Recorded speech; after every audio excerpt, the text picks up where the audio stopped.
Okay, so we going to learn today articles. So, Javeria, in French, there are three types of article. Okay, so now we are doing les articles indéfinis. Article indefinites, in English, it is like a or an, and when we have to use them. For example, as soon as we like take a noun which has no connection, like common noun. For example, this is a apple. So we this is an apple we add and we use an। और जब हम ये कहते हैं this is a book तो हम ये आ इस्तेमाल करते हैं। तो ये इंडेफिनिट आर्टिकल है फ्रेंच में, इंग्लिश में। और फ्रेंच में जो इनका इक्विवेलेंट है वो आ, यू, दे। A nasal sound should be there. Then the second one is un, and then after they. So a basically is a article, is indefinite article, or it's we use for like before male noun. For example, अगर आपको आ लगाना है और आगे mail noun आ रहा है तब आप आ लगाएंगे। देखिए इसका एग्जाम्पल है यहाँ पर, आ फ्रेयर, this means a brother. Hmm. Okay, आ हम्म। फ्रेयर। Why did I write here because frère, the noun, is going है। to come after is male, brother. ठीक है। Secondly, iun. Iun, it's a female article, indefinite article.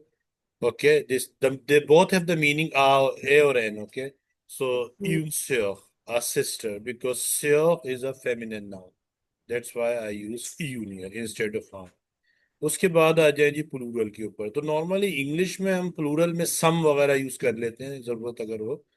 French में हम दे इस्तेमाल करते हैं when we are talking about the common things. For example, अगर मुझे ये कहना I have got some books तो मैं दे लगाऊंगा, जे दे लीव।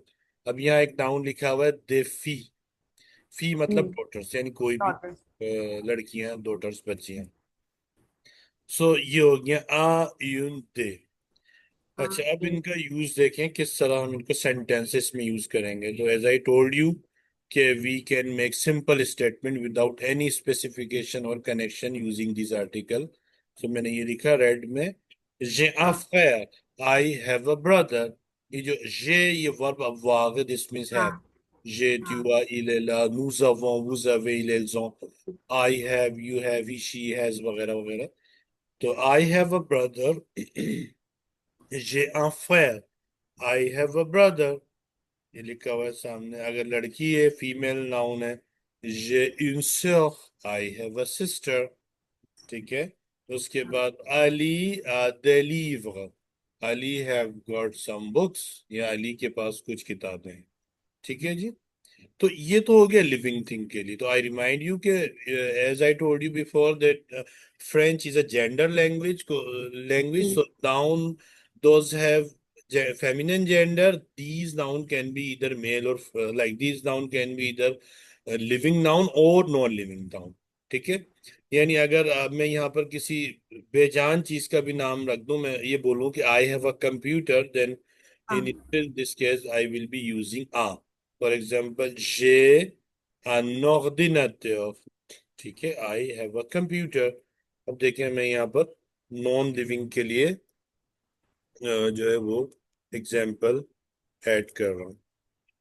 j'ai, मैंने कहा j'ai un ordinateur।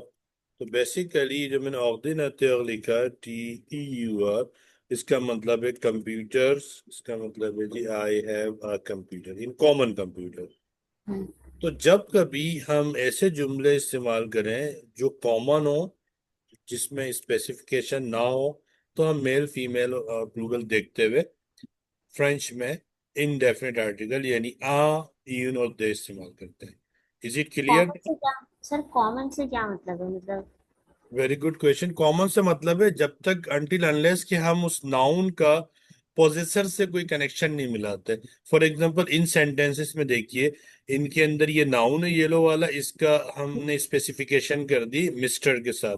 तो ये सेंटेंस क्या बना, c'est le fils de monsieur Ali. English में this is the son of mister Ali. तो इस टाइप की स्पेसिफिकेशन नहीं है इसके अंदर, यानी नाउन का कोई कनेक्शन नहीं आ रहा है किसी पोजेसर से। ठीक है। अब देखें इसमें जो पोजेसर है वो है अली। तो अब ये this is the son of mister Ali, तो इस तरह का कनेक्शन नहीं है जुमलों में, तो लिहाजा ये कॉमन, क्योंकि अगर हम बोलेंगे आई हैव अ कंप्यूटर, तो वो कंप्यूटर कॉमन ही ना, कोई भी कंप्यूटर हो सकता है। दिस इज अ बॉय, कोई भी बॉय हो सकता है। ठीक है। अगर पर्टिकुलर उस बॉय का मैं किसी से कोई ताल्लुक बनाऊंगा, तो वो बन जाएगा डेफिनेट आर्टिकल का केस, यानी पर्टिकुलर सेंटेंस बन जाएगा। तो अभी भी हम वो भी करेंगे। बट मुझे बताइए, यहाँ पर कोई क्वेश्चन है इंडेफिनेट आर्टिकल्स के हवाले से? नहीं, यहाँ तक तो समझ में आ गया। अच्छा, can you give me some basic like sentence, very basic sentence using a in the appropriately, like accordingly the gender. Accordingly the gender. For अच्छा, example, you can a, say, I have a car. Maybe you don't know the gender of the car, but try please. Sir car के लिए क्या word होता है? What you, VOTUR, what you, and it's feminine okay. now. I'm writing F there. How can you make sentence? जा ए je Hmm? जा ए होती हूँ। J'ai une voiture. जो ऊन होती हूँ। अच्छा हाँ, ये तो फेमिनिन हो J'ai une voiture. गया। Well done. I have a car. हम्म, ठीक है जी। How can you say Ali has a car? हाँ इसका बताओ। क्या होता है? अली की गाड़ी है। How can you say this? Ali has a car. इसके लिए आप सर उसमें आपने ये तो नहीं बताया था कॉन्जुगेशन फॉर्म्स के अंदर कि जब हम नेम यूज कर रहे होते तो फिर हम कौन सी फॉर्म यूज करेंगे वर्ब की? देखिए, कॉन्जुगेशन होती है वर्ब की, please try to listen me. Conjugation verb की होती है, तो वर्ब की कॉन्जुगेशन वो हर सब्जेक्ट के साथ एक अलग मखसूस कॉन्जुगेशन है, जो तमाम किस्म के वर्ब्स के अंदर एक जैसी है। ठीक है, यानी उसके अंदर नेम के साथ हम क्या यूज करेंगे? किसके साथ? नेम के साथ अगर जैसे अली हाँ, वेरी नाम गुड। आ रहा है, नेम, नाम इट्स के साथ नेम इज कैसे? थर्ड पर्सन सिंगुलर, तो आ इस्तेमाल करेंगे अब वाक के लिए। Ali a university. Does it make sense to you? Ali has a car. It's okay now? हाँ सही है। ठीक है जी। Third person Fatima singular. has a car. Fatima a university. A would be remain unchanged because Fatima is also third person singular. ठीक है जी, ये it's very easy peasy. Okay. Now we're going to learn the second line. Les articles définis. Les articles définis lo, la और les. ठीक है। In the same way, we will be using lo in front of the male noun. Garçon, c'est un nom féminin. This is a sorry, c'est un nom masculin. This is a masculine name. That's why I use here lo. But इसका मतलब क्या होगा? The boy. क्योंकि लो ला ले का मतलब है the, और यू नो द हम कब इस्तेमाल करते हैं पर्टिकुलर स्पेसिफिकेशंस के लिए। तो उसके बाद इधर आ जाए फेमिनिन कॉलम में, लाफी, द डॉटर। ठीक है जी। les enfants, चिल्ड्रन या द चिल्ड्रन। ठीक है जी, बच्चे। मगर तो ये फ्रेंच एक कंडीशन प्लूरल, लगाते हैं जी। मैं ये कह रही हूँ मतलब ये जो है ल जो है ये प्लूरल के लिए है, आइदर मेल हो या फीमेल हो। Of course. सही है। ठीक है। एनी क्वेश्चन अभी कॉन्सेप्ट में लो ला एंड ले? हाँ नहीं, आ गया सर यहाँ पर। D'accord, très bien. Now the question is left, that how we can going to differentiate that in which type of sentences we use from the definite article or from the indefinite article. So it's very easy.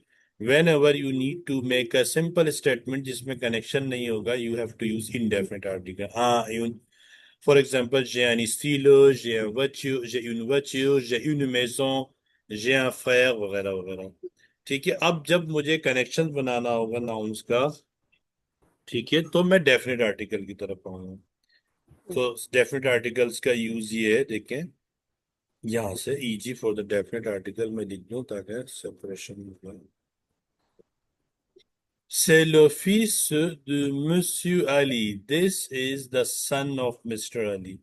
This noun is male and masculine and singular. So I'm writing here M, ठीक है, slash S. चलें ये भी हम्म, कर दूं ताकि easy हो जाए। तो हमने ये लो इस्तेमाल किया। ठीक है जी। इसका मतलब है this is the son of mister Ali. French में हमेशा इसी तरह बोला जाता है, this is the son of mister Ali. हम कनेक्शन करते हैं, पहले नाउन लेंगे, उसके बाद पोजेसर का कनेक्शन कर देंगे। C'est la chaise de la Madame Alina. This is the chair of the Madam Alina. Should I write the meaning? This is the, अब देखिए मैंने यानी वो नाम इस्तेमाल किया है, non living. This is the chair of madam Alina. ठीक है। बेसिकली ये इनडेफिनेट हो या डेफिनेट, दोनों लिविंग एंड नॉन लिविंग के लिए यूज हो रहे होते हैं। Of course 100%, 100%। ठीक है जी। तो यहाँ पर रेड इसलिए दे रहा है कि इंग्लिश लैंग्वेज सेट हो गई है। हेलो सवा से पिनी। इधर आ जाए जी प्लूरल के ऊपर। प्लूरल के ऊपर वी कांट से बिकॉज से का मतलब होता है दिस इज। ठीक है, ये दिस इज, तो हमें दीज आर बोलना होगा। ये देखें दीज आर, ये, तो दीज आर फ्रेंच में होता है सेसों। सेसों। सेंस। अब देखें, सेसों les enfants de Robert, these are the kids of Roberts। ये रॉबर्ट के बच्चे हैं। तब ज़ाहिर बच्चे आम नहीं है, उनको हम रॉबर्ट की तरफ मंसूब कर रहे हैं, denoting this kids toward the Roberts, so it's become specific now, became specific। So in this case we will be using this article défini। That's all, this is the whole story of the article। अच्छा, अब अगर हम यहाँ पर आए जी मजीद explanation के लिए, ये देखिए, c'est le fils de Monsieur Robert, this is the same sentence actually, c'est la fille de la Madame Alina, ce sont les étudiants, now the noun is changed here, ce sont les étudiants de Monsieur Danish, this is the student of the Mr. Danish। आ रहा है समझ में? जी sir. Any questions regarding article definite or indefinite? नहीं, यहाँ तक तो आ गया। अच्छा सर, एक और चीज भी होती है ना, ई Sure। टी और ई एस टी, वो क्या चीज होती है? अच्छा देखिए, E T, this is verb. E T I need to write it here daily routine से पहले। ET it's a vocabulary which means and. ठीक है। अच्छा, और समझ। उसके बाद E S T, this is the conjugated verb, इसका मतलब इज कमिंग फ्रॉम एथ। ई टी आर ई, एथ, और एथ, एथ का मीनिंग है टू बी, तो according to the subject, and this should be use always इल और हेल्प। सवा से d'accord, c'est facile, it's easy। Ji sir, अब आ गया समझ में। मैं पढ़ती थी ना तो समझ में नहीं आ रहा था मुझे ये कि क्या चीजें No होती है। problem। D'accord, très bien, sounds good। So merci beaucoup। Il me faut arrêter. Comment ça se passe? A second, please let me stop this. How can I stop this?